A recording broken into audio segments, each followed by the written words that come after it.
Fin août, ces 3 chalutiers des coques en bois, l'Étoile du Matin, le Marina et la Madi, ont été hissés sur un quai du port de Saint-Valery.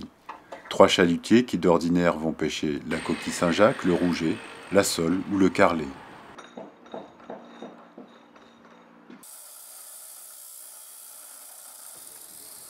Arrangé. Pour l'instant, la peinture. Libérés des marées, les bateaux offrent leurs coques aux travaux d'entretien et aux réparations, une prévention nécessaire pour éviter les pannes en mer et les voies d'eau.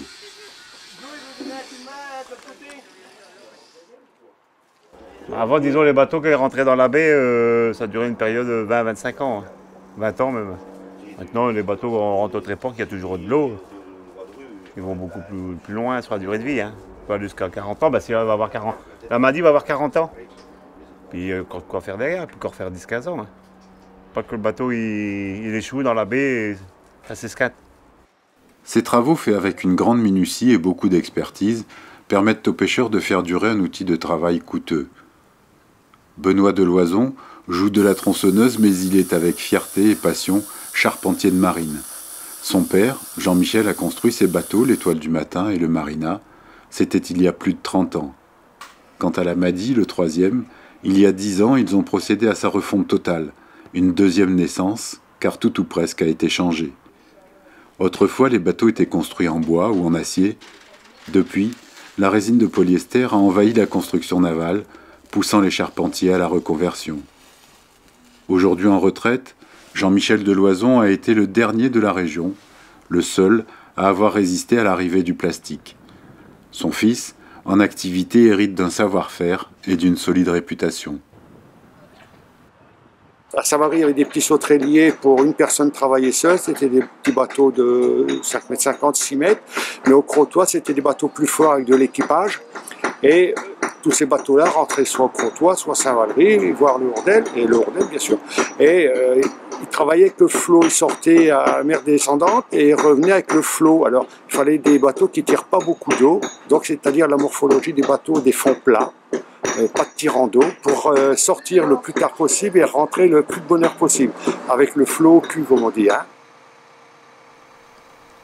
Après de longues journées de peinture et de coups de rabot, et un peu de mécanique aussi, un beau matin, tout un monde s'active autour des grutiers. Charpentiers, pêcheurs, mais aussi amis et cousins venus prêter main forte. Les bateaux pèsent 30 tonnes pour le plus léger, 40 pour le plus lourd. Il faut un contrepoids équivalent pour assurer la stabilité de la grue et déplacer l'embarcation sans dommage.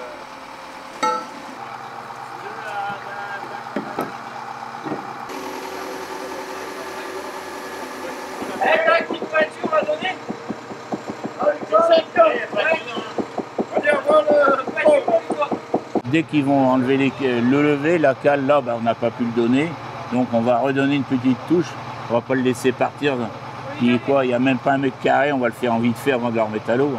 Hein. Ça serait dommage de le laisser partir comme pour 10 minutes.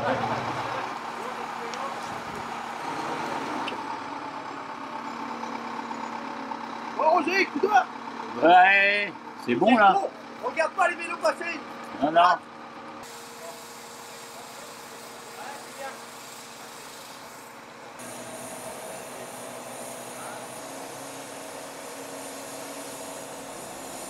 L'un après l'autre, les bateaux sont déposés dans le courant du canal de la Somme. Quelques petits réglages encore, pour s'assurer que du moteur à l'hélice, rien ne viendra contrarier le départ en mer. Et après, suivant la météo, je pense samedi, on va faire route au tréport. Et la pêche, on reprend dimanche. Quelle pêche? Sol. Ce sol, la coquille, c'est pour le 1er octobre. Depuis 11 ans, selon des règles européennes, l'aide financière à la construction de bateaux neufs est interdite. De ce fait, la flotte de pêche française est vieillissante et diminue constamment. 22 ans, c'est l'âge moyen des navires de pêche en Nord-Pas-de-Calais-Picardie. L'Étoile du Matin, la Madi et le Marina ont tous largement dépassé la moyenne, mais conservent leur belle allure.